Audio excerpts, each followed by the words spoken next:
Are you ready to vibe? You're listening to Creepy Vibes Only. Guess who's back? Back again. Hello! Creepy's back. Tell a friend. It's been a week again. And it's us. Are you guys tired of us already? Better not be. What are we talking to? What are we doing this for then? We give and we give and we give. Anyways, how's it going, Steph? Good. How are you? I'm good. Steph made me mac and cheese before we recorded, so I'm in like a very delighted place. It was very good. Yeah. It was Katie. And like really like it's gotta be Katie. It's gotta be. Gotta be Katie. And it was the extra creamy one. The best. Cheesy and delicious. I have a friend named Scott who hates cheese. I have nothing beyond that. I think you've met Scott. I don't think so. Oh, Scott's great. Just doesn't like cheese. I love cheese. Well, I know. Guys, you heard it here first. Steph loves cheese. I share anecdotes that have no purpose. But I don't know what else you guys expect from this podcast. Yeah, it's been a really good day. I had a flat white. Yeah. And I had Cuddles from Milo. Yeah. And cheesy noodles. And like probably go home and play some Animal Crossing this evening. Very fun. I'm gonna play Animal Crossing tonight too. Well. Once I'm done babysitting. Listen, this is the true joys of your early 30s. No responsibilities. Yeah. But Animal Crossing. I have. Before you ask me what's keeping me up at night, and I don't have an answer for you. Okay, great. I've got a creepy fact for you, though. Oh. So, in 2015, John Douglas, the former chief of the elite serial crime unit from the FBI, said, "A very conservative estimate is that there are between 25 and 50 active serial killers in the United States at any given time." Well, it's another reason to not go outside. Yeah. I like it inside my house. Where I'm hopefully not being murdered. Touch wood. I'm just going to knock on Milo instead of wood. Yeah. And this was from BuzzFeed. BuzzFeed? Yeah. BuzzFeed, don't scare us. So that's, yeah. 25 to 50. In the States, though. And there's like, what, 300 million Americans? Yeah. I mean, at least, like, that's a low percentage of people. Did you know there's, like, a trifecta? I don't know if it's, I think it was, like, pseudo-debunked, but there used to be, like, a 3-point thing for identifying the likelihood of someone becoming a serial killer. Oh, yeah, that was debunked. Okay. The, like, fire animal, and I always forget the third one. Yeah. Man. We can't use that anymore to track him down. Sorry, guys. Sheesh. Just go around. Did you wet your bed? Did you do it? It's okay if you did. Are you into fire? You a poltergeist? I love fire. Christine and Jasmine and I rented a cottage just for like a nice girls' weekend. Oh, fun. And Jasmine loves fire more than I do, but Jasmine isn't quite as good at making fireworks. She's great at lots of things. I can say this because she doesn't listen to the podcast. How dare she? But she really likes it when I make fire, and I like feeling useful. So it's a very like it's a perfect dynamic. Remember you made a fire when you went to the wolf cabin? I love making fire. That was a fun night. Yeah, we should go again. Back. Yeah, we'll record from there. More howling than Lewis. It was lots of fun. Yeah, I mean, like, I'd be down. I love it. It was really fun. It was sweet. I was telling Ryan and Ashley when Maya's a bit older and can like sleep. Yeah, they should take her. And any other of their brood. It's a fun place. It's super fun. People should go more often. Yeah. So that was my fact. I'm really happy for you. It was so fun. Happy to know that we're all gonna die. It was in the States, so maybe we're okay in Canada and everywhere else that listens. Maybe we're okay. Because how many Canadians are there? Like 30, 40 million? I don't know. Bang. Do you want me to Google? Yeah, Google it. Because there's like 1 in 100. No, 1 in 10 million. 1 serial killer to 10 million Americans seems to be the ratio, right? If there's 300 million and like, let's say 30. Let's go more conservative on that estimate. I feel like this is not true. How many Canadians are there? 50? 40? It says 38. Okay, that makes sense. Okay. So by that same, I mean, maybe hopefully we're less wild than Americans. So there's probably like 4 Canadian serial Are we killers. though? I feel actually like not too bad knowing that there. I mean, I feel awful knowing that there's 4. We just have more nature. I love that we have more nature. Yeah, we're just all in one dense area. Yeah, we're all along the border. Yeah. And then there's lots of Except empty for, like, spaces for the yeah. serial killers to hide. Yeah, and then there's like Calgary and Edmonton that are just like, burp. And then obviously like the northern territories, but they're not a part of our problem. Like they've got their own they're horrible much things. better. Well, they've got a lot going on. Yeah, we should get them water, among other things. Yeah. I feel like they're not part of our bullshit. They're like, listen, we've got our own issues. We don't care about your bullshit. Good. That made no sense, but no. Okay. Anyways. I tried. Yeah. Anyways, all that to say, hopefully the 4 serial killers are located. I kind of want to go to Northwestern Territory. Like, I know it's very cold. It's supposed to be beautiful. Yeah. I'm scared of polar bears. I've watched too many things on polar bears and how they can smell you from like 50 miles away. And you don't see them coming. Yeah. Well, listen, you have fun. Maybe one day. You have fun. I'll be here. We could go do a show over there. No, everyone's like, we don't have time for your bullshit. Yeah, they're like, we don't. No, thank you. Just sit in that corner and talk. Yeah. Okay. Stay home. All right. Right on. Okay. You have a story for me. Okay, that's a different way of putting it than I would put it. I have information for you. Oh, very nice. Which I will convey from my mouth. So keeping on task with my inability to narrow down on a single thing. I was like, wow, I wonder what Germany's been dealing with for hundreds of years. As some of you know, my ancestry is Scottish and German. Mm-hmm. And I know a lot about Scotland because like that's like very much the dominant influence in my life, apart from like being a generic cut and paste Canadian. So I've been like making an effort about learning about Germany because like it was not what I grew up with to the same extent. Okay. So I was like, wow, I wonder what German monsters are. And like obviously Germany's not that old. Uh-huh. Like I mean it's older than Canada. Yeah. But like everything's older than Canada. At least colonial Canada, not the land. Anyways, I digress. So we're gonna talk about Germanic monsters today. Fun. In no particular order. Okay. Thank you, Wikipedia and Encyclopedia Britannica. Okay. For this fun information. So the first one is Weissfrauen, which is a white woman. Okay. So they are described as beautiful, also enchanted, and they're creatures. Oh. Typically they actually appear at noon, and I love this. Them not being like they're just unique. Yeah, so more creatures than monsters. Like this is not very monstrous behavior. Apparently they just like to hang out in the sunshine, and they might be like just bathing in a brook or like while doing their hair. They're really just like chilling, just doing them, mind their own business. Yeah. Apparently they often are like either guarding a treasure or just like haunting a castle. Why not? Yeah, just doing their own little spa day while doing so.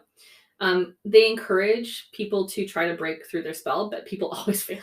Like, break my puzzle trick and you can have the treasure. Oh, you fucked up. Okay, bye.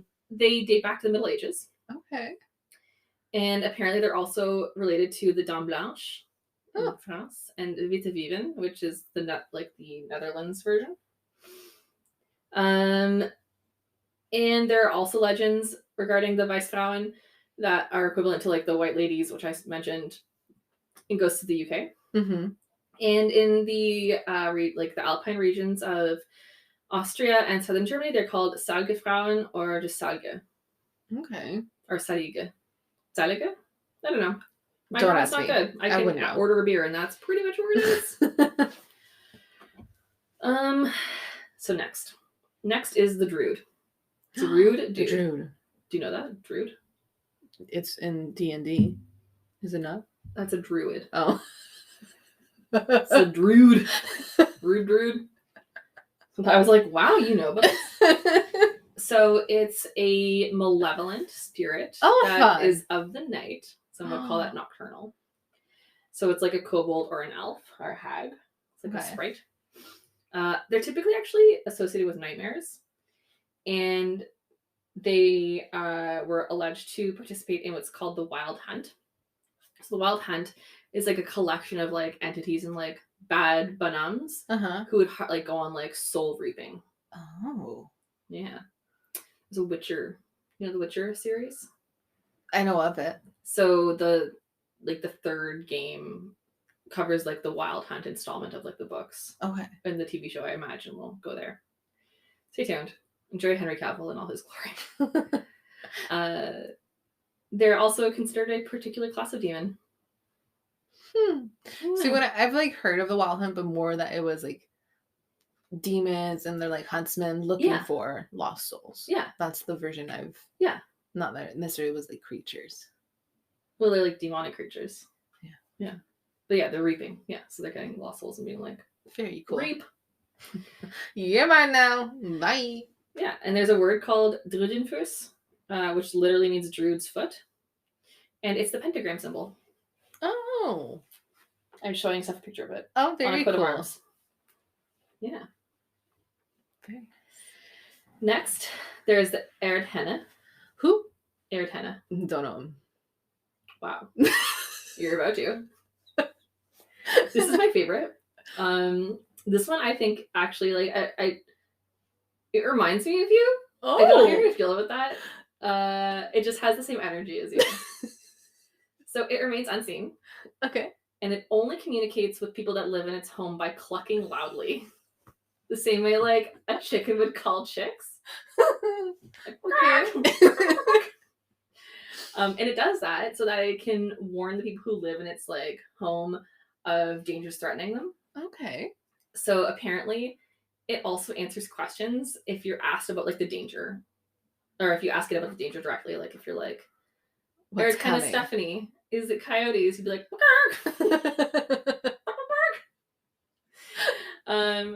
So if it's not hiding in the shadows, and typically it's like in a farmhouse setting or beneath the ground, it appears as an old ash gray shaggy hen with a short neck. You don't look like that. I just feel like if you were gonna be one of these crazy monsters, you'd be clucking to where you look here. But when it becomes visible, it foretells death within a year, and usually it's the death of the person who sees it. So it's an omen of death. Very nice. But another legend says that if it clucks and flutters its wings 9 times, the head of the house would fall deathly ill. I just see you're like 1, 2, 3, 4. Fuck, I lost count. Yeah, you're like, was that 9 or 10? Do it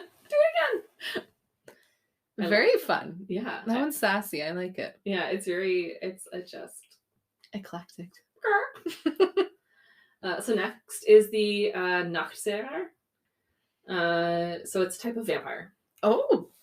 So the word Nachtseher actually means after living off. So typically, like it's alluding to the living after death or off of humans after death. Okay. So it's prominent in Germanic folklore, but also in Bavaria, and is similar to the creature named Kashubs, which is of northern Poland. So a Nachtseher is usually created by suicide or untimely death. Okay. So like an unpleasant, unnatural demise. Typically, people aren't turned into Nachtserers because they are bitten or scratched. And it's a transformation that would happen after death and isn't communicable. Okay. They're also related to things like plagues or like other sickness or disease, which is like a natural death, but that's just me. Often, if there's like a big plague, they will think that the first person who died of it is a Nachtseher. What's really great is that upon waking as a German vampire, a Nachtseher, they will just go ahead and devour their entire family. Like, hey, mom and dad.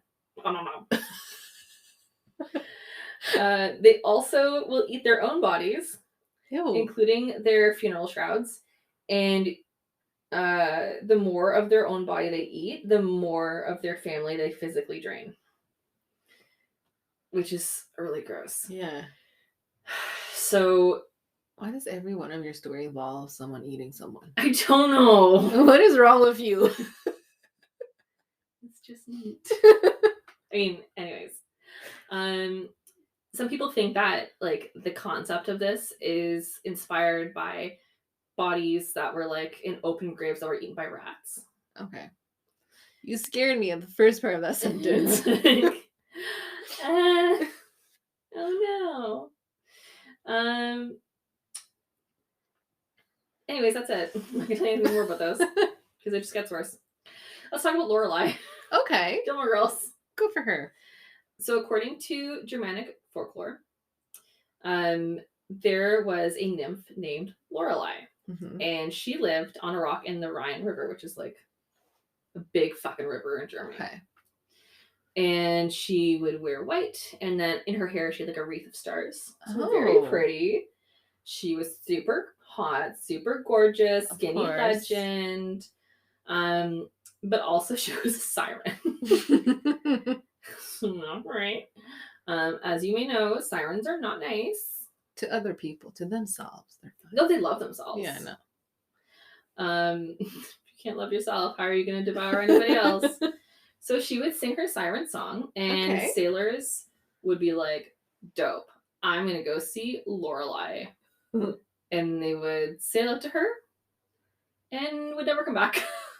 I see that as a them problem. Yeah, they would crash into the like terrible rocks near her perch. And because of that great stuff, they made a statue of her. Okay. So, Lorelei. Do what you gotta do to get a statue, I mean. Yeah. There's also the Mar. Oh. Which is basically like a sleep paralysis demon. Ew. My fave. Hatman. That's not my name. So it's a malicious entity, and it rides on people's chests while they sleep, and it brings nightmares. So you know how like in like sleep paralysis, they feel like they're like stuck. Yeah. So that's it. It's present in Polish. It's present in all sorts of folklore. There's like a famous one in like Newfoundland or something like that. I don't remember its name. The Hatman. No, it's a lady. Lady Night. Don't remember. Great. What I've researched about it. Thanks for interrupting. You share nothing stuff. So because they are prepared, the Polish have a series of protection practices to keep the Mar away. Good for them. So one is mine and Samantha's favorite trick, which is drinking coffee right before sleeping. Taking its hat. So you Whose just like, hat? The Mar. Just take its hat. Oh, it's got a hat. Oh, Has a hat. Throwing a piece of noose at it. Like, talk shit, get hit. Sleeping with a leather wedding belt or a scythe. That's a bit dangerous. Yeah. Inviting it for breakfast. Like, you seem grumpy. Do you want to eat it out? And let's talk this over. Brunch. Do you want some eggs, Benny? Changing your sleeping position. Okay. Leaving a bundle of hay in your bed and going to sleep in the other room. And then finally, one that I think would just keep everyone away. Do you want to guess what it is? No, I'm scared. Smearing feces on the front door. Oh, for fuck's sakes. Yeah. Why? Because it's fun. Whose feces? Like how smearing, I don't know, just feces. It doesn't specify. Just plop it out of your toilet and you're like, could you use compost? Or manure? I plant things in manure. It's gross, and I wear gloves, but it's less gross than... Is it still feces if it's manure? It was once feces. This is killing you on the inside, so I'm going to just go to the next thing, which is Verkta. So she is a woman who is beady-eyed, hook-nosed, and she is a hag, and she has got not gray hair. It is like stringy, massive gray hair. And she is not dressed well. She's usually dressed in like disheveled clothing. Okay. So parents will tell their kids that she's like coming for them if they are untidy or if they don't listen to them and they misbehave. I like a good threat. Yeah. Those are good. This is so fucked. So Butzenbergt. So she's like one of the subcomponents. So on Epiphany, which is like a Christian thing, on that day to all the good kids she brings presents. So like Lady Santa kind of. But if she's not like sufficiently happy with their offerings of herring, fish, and dumplings or pancakes on the feast of Epiphany, she becomes the stomach slasher. So the stomach slasher is a demon who will rip open the stomachs of people who have wronged her, take her due, and then sew the wound with a plowshare as a needle and chains for thread. Okay. And those are my German monsters. Oh my god, that's disgusting. I don't know what you expected. I don't know. What did you expect? At least I didn't go like into detail about cannibalism. The last one was the worst. I could have been like, I took their entrails and made sausages. Oh, that was fun. Better or worse than the Russian sleep experiment? That was better. Yeah. Yeah. I listened to that recently, and Why? It's not like I cackled at your pain, but I definitely chuckled at it. Because that's friendship. I just remember walking away. Just nope. I couldn't Yeah, even Stephanie sit. fully went to a different like part of the room. Like I thought she was gonna leave and go upstairs for it. I was like, well, I'll just keep talking. She'll get back eventually. Where's she gonna go? Maybe home. And that's very Haunting. Are you okay, Germany? Do you need help? Well, who knows? I'm not coming to help, but you know, We we can arrange something. I need to visit again. We can go. Just not Wow, there's a lot of confidence in that we can go. just not when the Can we? monsters are there. Well, I mean, I don't know that these are entirely true. Emma, this is a factual podcast. This is a podcast where everything actually happened. And none of it is folklore traditionally used to establish values in the community. It's all true. Yes, stomach slasher. Better give her enough fish. And flour dumplings. Jesus. That was very good. Thank you for bringing that list to our attention. Welcome. We're all more appreciative. Hey, that's what I'm here for. Just doing the most. Well, so that was A journey. not fun. It was Sarah Goot. It's very good, I think. So, adding on to the only factual podcast, I have a story for you. Only truth here. It's the Joe Rogan of podcasting for creepy people. Can tell how sincere I am. This is the story of the Dover Demon. What? The Dover Demon. Ah, alliteration. This is very fun. I love that. So, our story begins. On a dark and stormy night. Perhaps in Dover, Ireland. So this takes place in Dover, Massachusetts. Oh, not quite. So close. And our story specifically starts around 10 p.m. on Thursday, April 21st, 1977. Oh, contemporary. Very. Okay. So, William Bartlett, who was 17 at the time, he was driving home from a get-together with friends with two of his friends, Andy Brody and Mark Mazzucco. Mm-hmm. During the drive, he noticed something strange on a broken stone wall on Farm Street. Keep driving. He did that. Good. But what he saw when he drove past it, and what he saw, him and the creature locked eyes. Don't look at things. Just eyes on the road. So Bartlett saw a creature with a large round head, some large round eyes that glowed orange, no nose, no mouth, no ears, just some large eyes, and long limbs that were tendril-like, with tendril-like fingers. What the fuck? So when he saw the creature for the length of time it took from driving from one lamppost to another, and he said he was driving around like 35 to 40 miles per hour, which for us is like 59 to 64 kilometers. Yeah, he was just cruising slowly. Yeah. So after seeing the creature, he immediately asked his friends if they had seen it, but they were both talking to each other, so they didn't. Yeah, mind your business, Bill.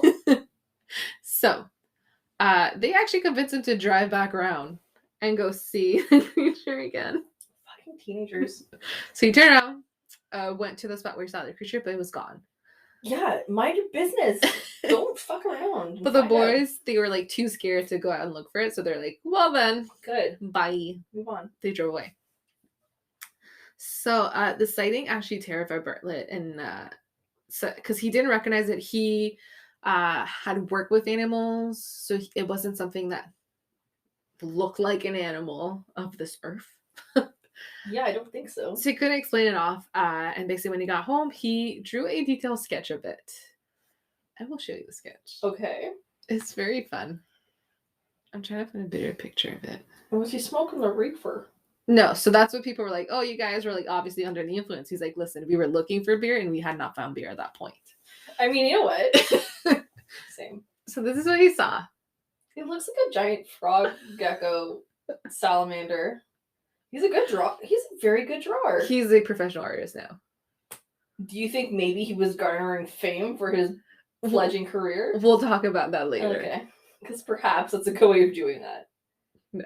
We'll talk about it later. We'll see. We'll see. So this is what he saw. The story continues. Also, it's not dark out. Yeah, but it was in the... If it's dark out. The headlights. Oh. He drove by it. So... the one thing with that night is that Bartlett wasn't the only one that saw it. 2 hours later, around 12:30 at midnight, 15-year-old John Baxter. I guess 15-year-olds are very good witnesses. Listen, just give these kids a chance.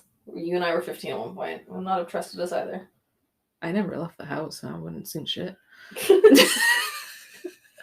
Sheesh. So he was walking home from his girlfriend's house, and while on Miller Hill Road, he noticed a small human-like figure walking towards him. The figure saw him, stopped, and turned around and ran away. So John chased it. John! He chased the figure. Mind your own business, John. These kids are not. They're into... Oh my god. You gotta investigate. Yeah. So John chased the figure into a clearing, and when he stopped to, like, he noticed the figure was standing like up next to a tree, and he got within 15 feet of the creature, and this is what he saw. Creature is standing up right against the tree, and his long tendril-like fingers like wrapped around the tree, which is gross. I hate that.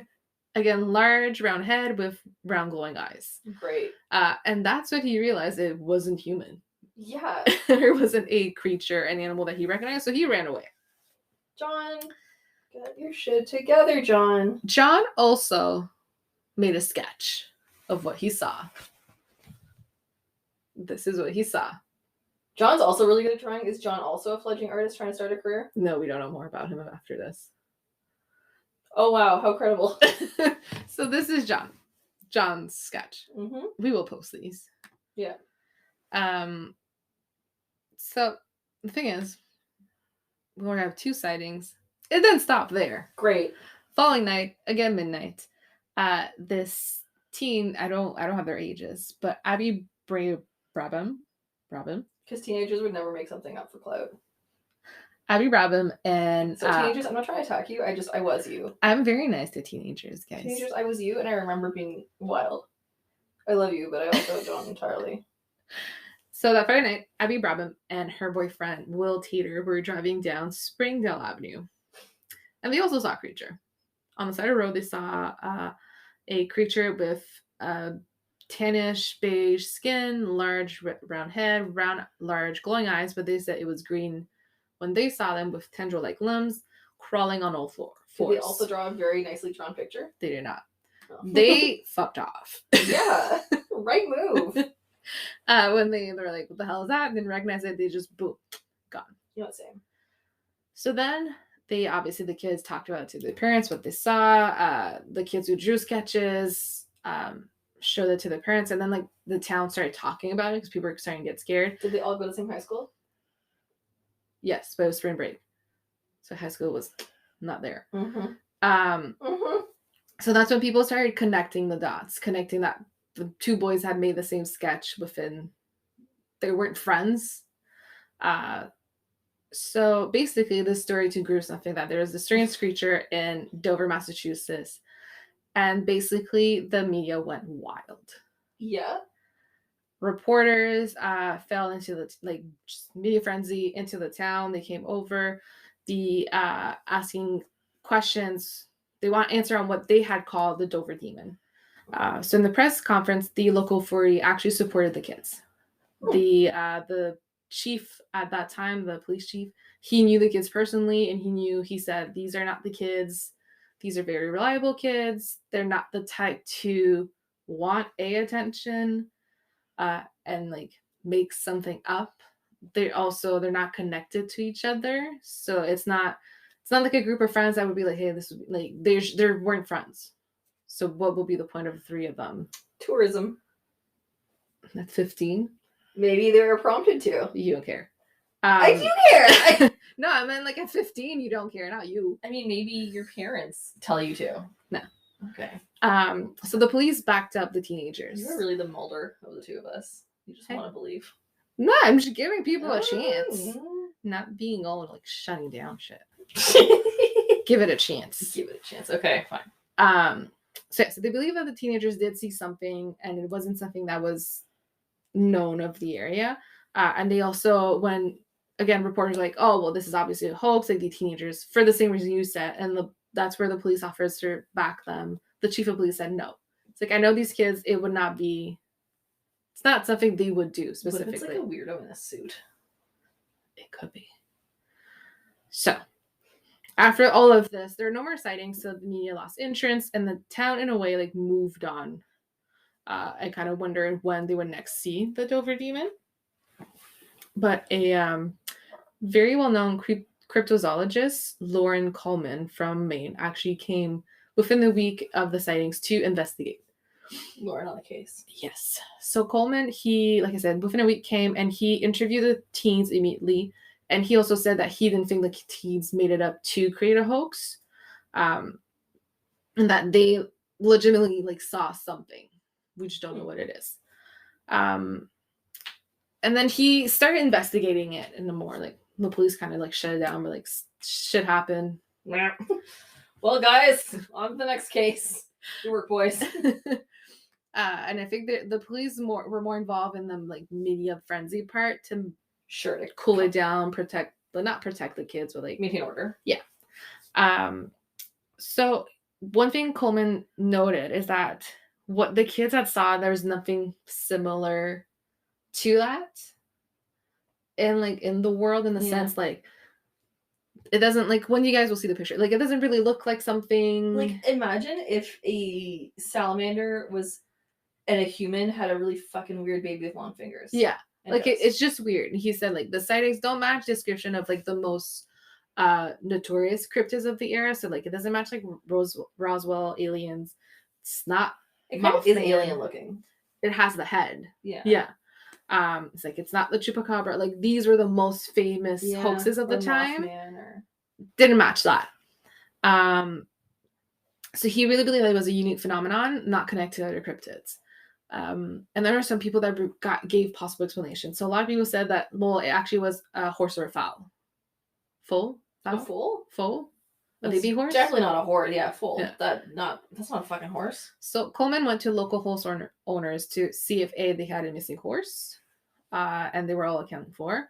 And then they noted that time of year wasn't foaling season. Yeah. So there wouldn't have been baby horses. Yeah. Climbing on rocks. Mm-hmm.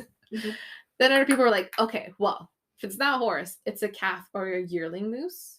The yearling moose is a two-year-old. Yeah.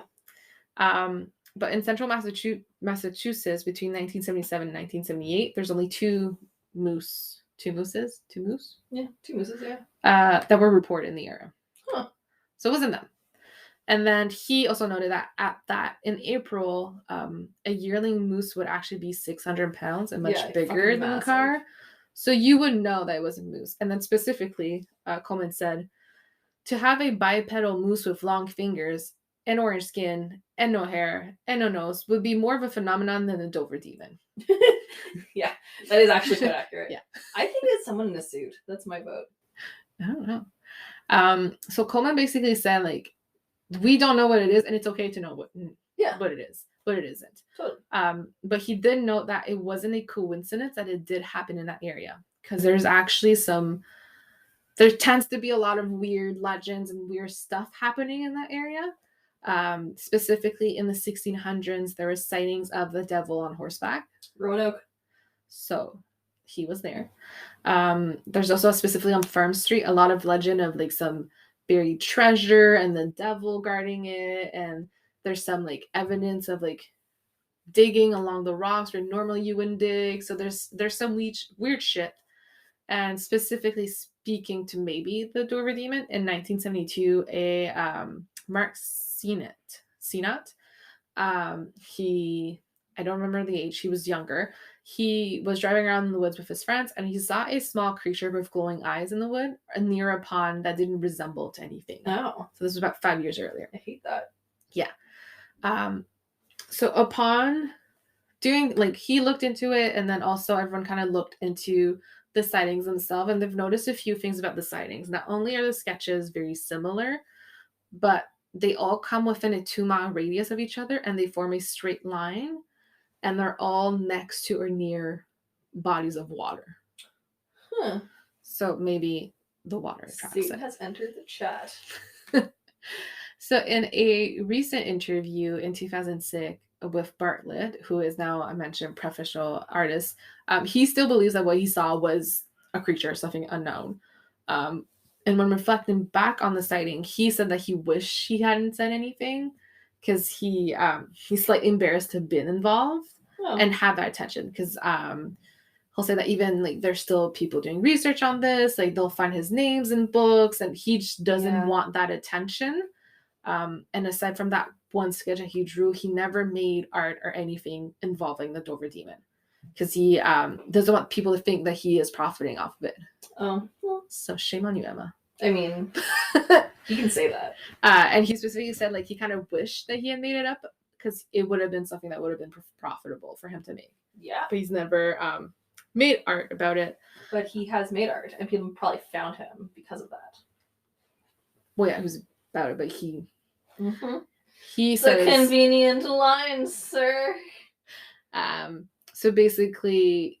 and then he was also asked why he has never really done like TV interviews or documentaries and all that. And he said most of the times when you see those shows, the like people who have witnessed things are made out to look like idiots, and he didn't want that to happen to him. Yeah, I would agree. So that is the Dover Demon. The DD. Double D. Dang, Dover? Yeah. Man, Eastern United States. Wild. Just wild. It's I'm the East Coast all around. Yeah. I'm excited to like post these pictures for people to see what is the Dover Demon. Salamander. It looks weird. Bitch. It's got very long fingers. It really, it's a bit unnerving. Yeah. I don't love it. It's got like a watermelon egg. Imagine you moved up stuff and it was just on your ceiling. Just like, sup. Well. I bet you that's the sound it makes. Oh, probably. Yeah, it's very cool and fun. I had watched there's like these like 2-minute videos on YouTube from Monsters and Mysteries in America, and then the Folklorist. Oh yeah. And they like made a reenactment, and you just see the thing like crawling along and just like swiping at the cards like no thanks. I'm good. I don't need that kind of evil. I don't know. And then people like have looked on Reddit and those kind of sites, like looking for info, and they're like, people are like, well, obviously it doesn't want anything to do with us, because it just like stood there. See ya. Stood there to wait for you to go. Please leave me alone. By the way, you're upset. It's done. So yeah. Well, guys, what the fuck? Well, we love you. This full monster episode. Like and subscribe for more Dover Demon content. Yeah. And we will see you guys next week. Yeah, I'm sure I'll talk about cannibalism. Okay, bye. Bye. Bye. Thank you for listening to Creepy Vibes Only. You can find us on Instagram, Twitter, and Facebook by searching for Creepy Vibes Only Podcast. We absolutely appreciate and love your support, and you can do so by leaving a review on Apple Podcasts and subscribing to the show wherever you listen. If you wish to get in touch with us, you can send us an email at cvopodcast@gmail.com or leave us a voice message on our podcast's page on Anchor. We will talk to you in 2 weeks. Bye.